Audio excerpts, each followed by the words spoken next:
balita na ikay mawiwili. Mga nagbabagang kamao, mga So mga par, matapos nga po ang matinding bakbakan ni Oshaki Foster kalaban si Abraham Nova para sa WBC Junior Lightweight title, kung saan matagumpay po din ay pensahan ni Foster ang kanyang titulo. Maganda ang naging bakbakan mga idol, dikit ang patamaan ng dalawang fighter. Nakalamang lang talaga si Foster sa huling 3 round, kaya nakuha nito ang panalo sa bakbakan. Samantala sa naging undercard naman po mga idol ng bakbakan ni Nova at Foster, isang hindi magandang balita nga po mga idol para sa ating mga Pinoy boxing fans, dahil natalo po ang ating pambato na si Bernard Torres kalaban ng prospect na si Bros Carrington via round 4 brutal knockout. Plakda talaga mga idol ng Pinoy sa American fighter. Ilang minuto rin hindi nakagising si Torres sa lakas ng kamao ni Carrington.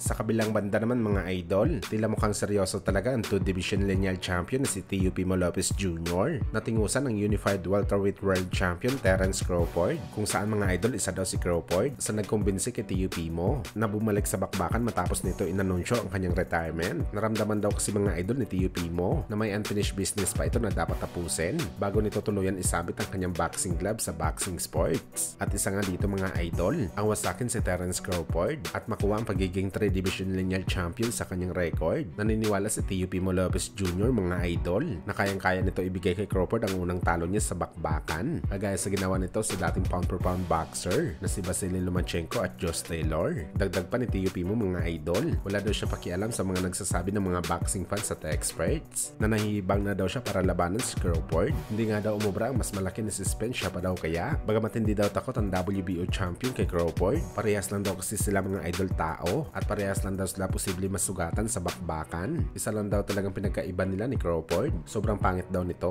Grabe daw ang kapangitan ni Crawford, at hindi lang daw pangit sa muka ang meron ito, pati na rin sa boxing style nito sa bakbakan. Kung saan mga idol, mas lalong exciting pa dito. Hindi lang po basta-basta na pangarap ni Teofimo na labanan itong si Crawford, dahil may karapatan po siya mga idol para palagan si Crawford. Sa mga hindi nakakaalam kasi mga idol, isang WBO Super Champion si Teofimo Lopez Jr. Ibig sabihin nito mga idol, automatic na mandatory ni Crawford si Lopez kapag inactivate nito ang status niya bilang super champion. At trivia mga idol, alam nyo ba na isa sa mga pioneer na hinirang bilang WBO super champion? At hindi natin maikakailan mga idol na malaki ang naging tulong kay Pacman ng pagiging super champion nito sa kanyang pagnanais na maging multiple division world champion. At sa naging isa pa nga sa mga interview ni Teofimo, isa daw sa mga hinangaan nito kay Pacman ang pagiging 5 division lineal champion nito sa boxing sports, na talagang napakahirap daw makuha dahil kailangan mo talunin ng mga fighter na hari sa bawat division na lalabanan mo. At kung sakali matalo ni Lopez si Crawford, makukuha nito ang pagiging 3 division lineal champion. Dalawa na lang mga idol, matatapatan na nito si Manny Pacquiao. Kaya hindi na talaga tayo magugulat mga idol